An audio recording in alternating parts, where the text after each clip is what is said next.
નમસ્કાર મારા વહાલા વડોદરાવાસીઓ, હું જીગર ગોળા, વોર્ડ નંબર 9 પ્રમુખ, પ્રજાશક્તિ ડેમોક્રેટિક પાર્ટી. આ વરસતા વરસાદમાં મારા જે કોઈ પણ વહાલા વડોદરાવાસીઓ વોર્ડ નંબર 9 તરફ હોય કે 9 નંબરના વિસ્તાર તરફ આવી રહ્યા હોય, એ તમામને હું આજે અનુરોધ કરું છું કે આ વરસાદમાં બને તેટલું ઘરે રહેજો.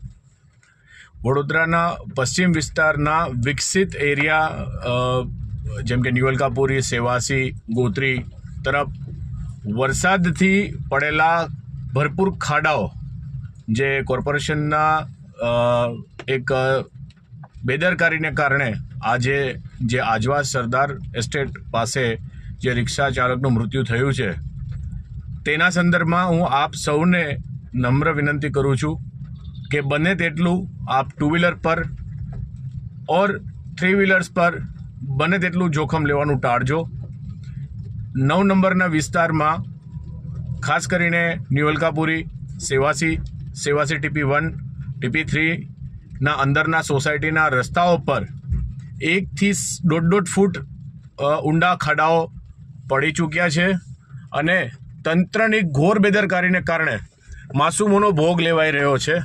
અને હાલ આ વરસતા વરસાદમાં પણ તંત્ર જરા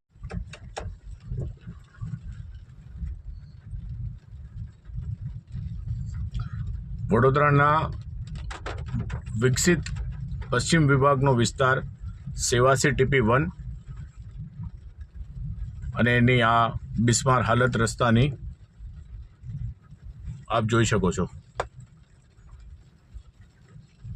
ખૂબ જ ઊંડા ખાડાઓ અને પબ્લિક માટે વાહન ચલાવવું તો શું, ચાલવું પણ મુશ્કેલ અને એક મોટી જાનહાનિ થઈ શકે એવું ચોક્કસપણે અહીંયા દેખાઈ રહ્યું છે.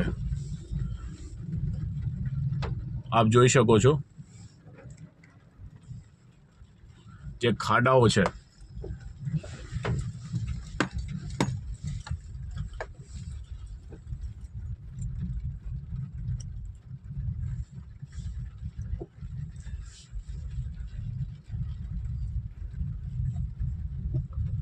આસપાસ નહીં પબ્લિકને ખૂબ જ મુશ્કેલી પડી રહી છે અને આ તંત્રની ઘોર બેદરકારી છે. લોકો ટેક્સ ભરે છે પણ લોકોને સુવિધા નથી મળતી. આપ જોઈ શકો છો કેટલા ઊંડા ખાડા છે.